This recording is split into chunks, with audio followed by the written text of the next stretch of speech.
Toda vez que estamos fazendo um projeto estrutural, sempre temos essa dúvida. Qual seção de pilar utilizar? Eu utilizo o pilar quadrado, retangular, eu utilizo ele deitado, ele em pé. Como é que eu faço essa escolha da seção? E nesse vídeo eu quero fazer um comparativo entre o pilar quadrado e o pilar retangular. E você, ao final dele, vai sair sabendo desse comparativo para que você possa aplicar nos seus projetos e tornar eles muito mais econômicos, tá certo? Então, se você já gostou desse vídeo, não esqueça de curtir e se inscrever no canal e bora pro vídeo!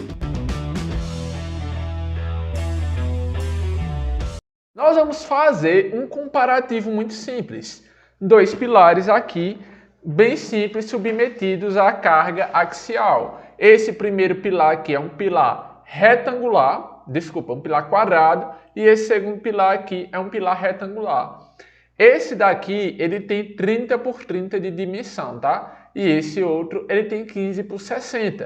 O que é que nós vamos discutir? Nós vamos comparar forma de pilar, concreto que vai nesse pilar, aço e quanto de carga cada um suporta, considerando as mesmas condições, tá certo? Então eu vou ali para o quadro, daqui a pouco eu volto para cá, para estar mostrando os resultados aqui para vocês, ok?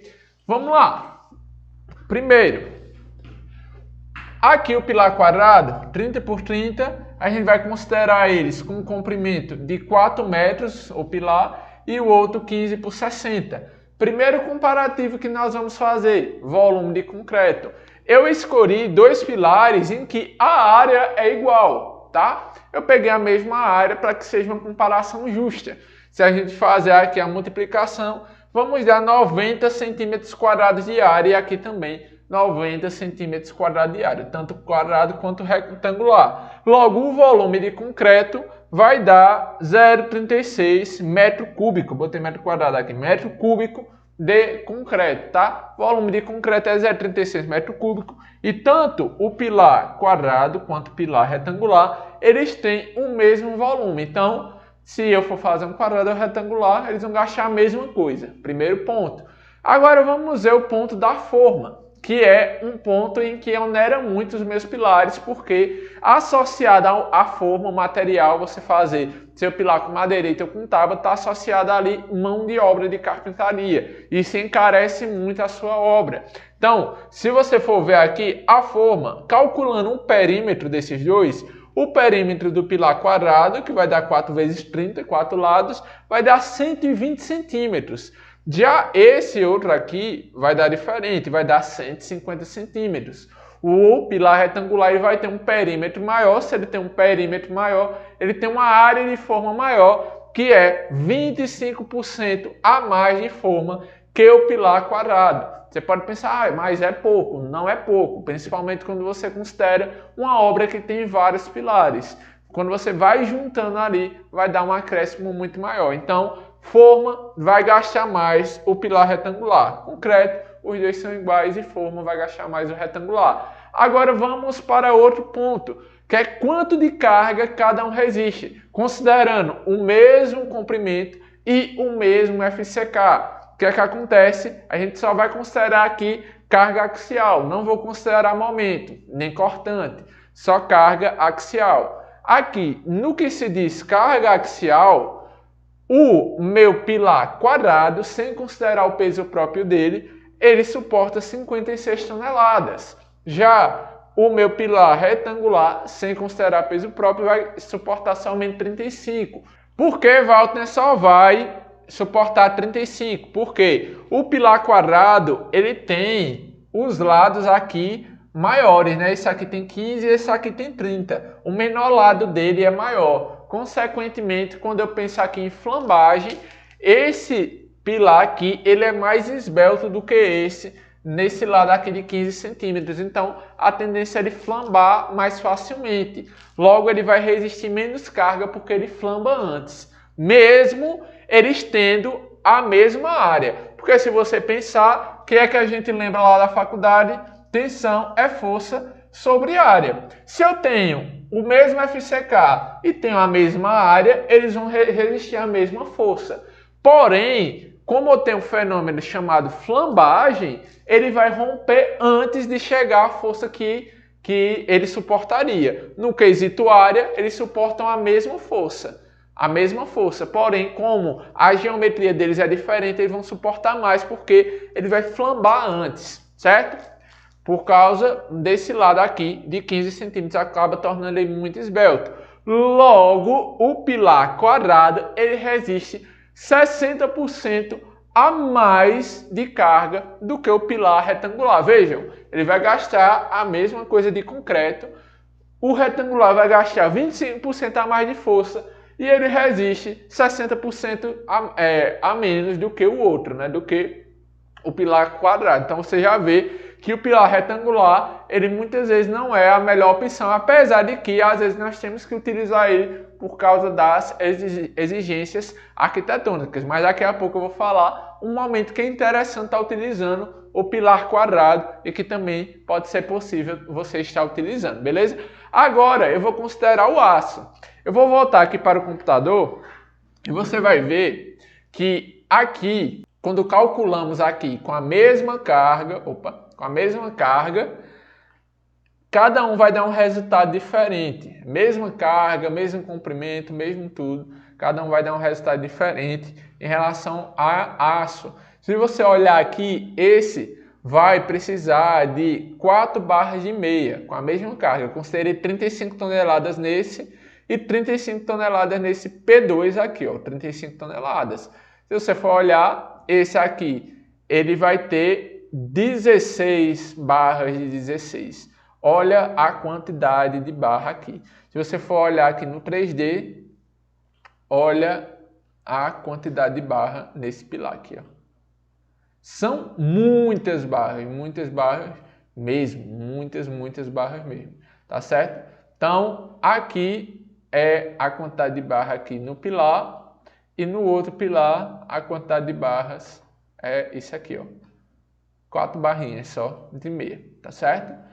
E olha a área de aço aqui, ó, a área de aço 0,5, a área de aço por área de concreto 0,5 no pilar P1 e 3,6 no outro pilar, várias vezes a mais do que o outro, tá certo?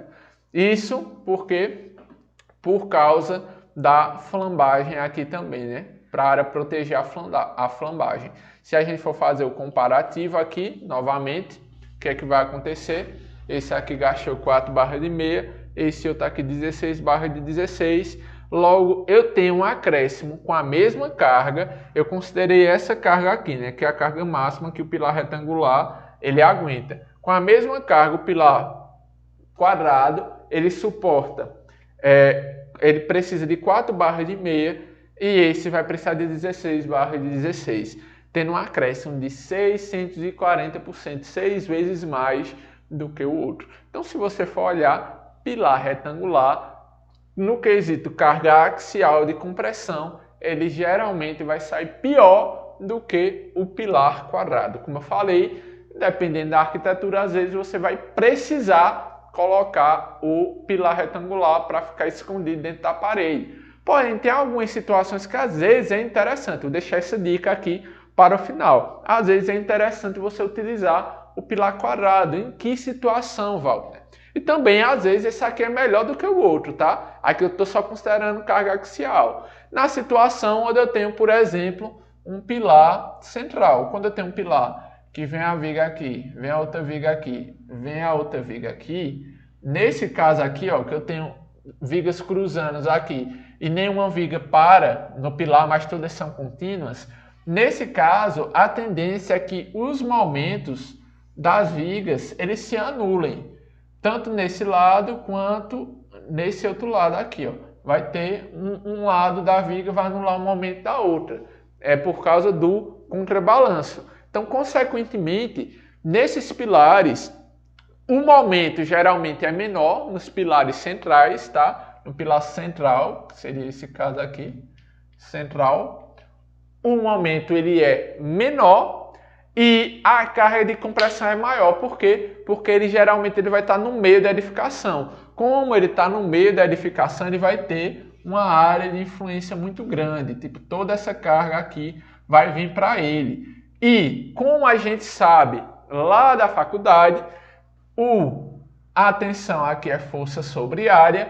Quanto maior for essa área, já que o quadrado ele distribui muito bem a área, menor vai ser a tensão que ele vai precisar. Logo, maior vai ser a força que ele vai suportar, certo?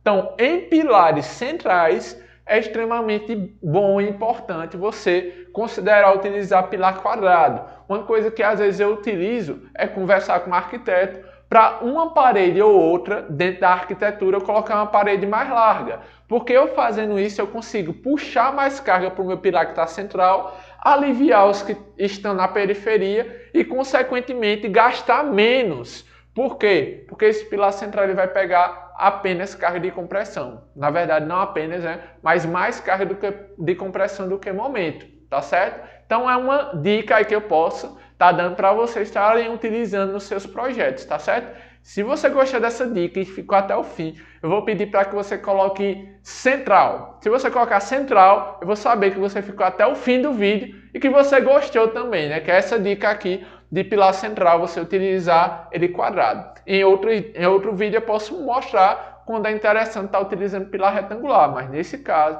pilar central, ele vai ser muito mais econômico. Se você quiser saber como economizar mais em pilares, eu vou deixar um vídeo aqui ao final desse vídeo, vou deixar outro vídeo para você assistir, onde eu mostro várias formas de você reduzir a armadura em pilares, tá certo? Se você gostou desse vídeo, não esqueça de clicar no like. Se você não é inscrito, se inscreva, compartilhe com o pessoal para que nós possamos alcançar mais e mais engenheiros no Brasil e a gente está formando um exército de engenheiros que fazem projetos seguros, econômicos e executáveis e se destacam no mercado de trabalho. Tamo junto, Deus abençoe e até a próxima.